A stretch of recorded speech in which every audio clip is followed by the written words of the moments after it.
Bonjour à tous et bienvenue dans cette vidéo sur la proportionnalité et vitesse moyenne. Aujourd'hui on va s'intéresser à tout ce qui est vitesse. Alors une vitesse, on a tous un petit peu dans la tête ce que c'est, mais on va essayer vraiment de rentrer dedans et de comprendre ce que ça signifie effectivement, mathématiquement et physiquement. Alors quand je parle par exemple d'une voiture qui roule à 80 km/h, j'utilise une unité qui est km par heure. Si j'écoute bien un petit peu ce que veut dire cette unité, km par heure, c'est des kilomètres divisé par des heures. Autrement dit, des kilomètres, une distance, divisé par des heures, c'est un temps, une durée. Donc en fait, une vitesse n'est pas une grandeur à proprement parler, mais elle met plutôt en lien deux grandeurs, la grandeur distance et la grandeur temps. Ainsi, quand je dis que j'ai roulé à 80 km/h, ça veut dire que chaque heure qu'il se passe, je parcours 80 km. Je mets bien en lien une distance et un temps. Nous, durant ce chapitre, nous allons parler de vitesse moyenne. Alors qu'est-ce que c'est qu'une vitesse moyenne? Une vitesse moyenne, c'est un modèle mathématique, c'est-à-dire qu'un véhicule ne se déplace jamais tout le temps à la même vitesse. Des fois, il est un petit peu plus ralenti, des fois, il accélère, mais ça, mathématiquement, c'est très compliqué à faire. Donc, ce qu'on va faire, c'est une vitesse moyenne. Alors, observe pour ça ces deux véhicules, la petite voiture rouge et la voiture jaune. Alors, tu vois que la voiture rouge s'est déplacée tout le temps à la même vitesse. Par contre, la voiture jaune est allée d'abord un petit peu plus lentement et ensuite a fortement accéléré. Ce qui est important, c'est que ces deux voitures ont parcouru la même distance et dans le même temps, puisqu'elles sont parties au même moment et arrivées au même moment. On dit donc que les deux voitures ont eu la même vitesse moyenne. Et cette vitesse moyenne, elle est fortement représentée par la voiture rouge, qui elle a tout le temps roulé à la même vitesse, alors que la voiture jaune, sa vitesse a varié.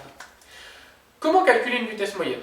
Alors pour retenir toutes ces formules, je vais te donner une petite astuce, c'est le triangle DVT, pour le triangle distance, vitesse, temps. Tu vas représenter ce triangle ainsi, et on va voir comment l'utiliser dans les trois exemples qui viennent. Premier exemple, calcul de la vitesse d'un avion. Notre avion parcourt 11 900 km en 14 heures. Pour calculer la vitesse, je cache le V, et je n'ai plus qu'à faire D sur T. Je regarde mon triangle là, D sur T. Donc distance divisée par temps. Distance 11 900 km divisé par 14 heures, mon temps, ce qui me donne 850. Alors 850 quoi? 850 km par heure, puisque j'ai divisé des kilomètres par des heures. Et voilà, tu as calculé ta première vitesse moyenne sans aucune difficulté. Passons maintenant à un calcul de distance. Maintenant je suis installé dans une voiture qui roule à la vitesse de 72 km par heure. Tu noteras une petite notation de l'unité, km heure moins 1, ça veut dire km par heure, c'est pareil. Revenons donc dans la voiture, je suis à 72 km par heure pendant une durée de 3h30.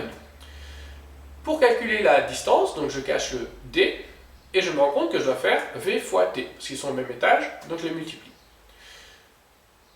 Vitesse 72 fois 3,5 heures, 3h30 c'est 3,5 heures, ce qui me donne un total de 252 km.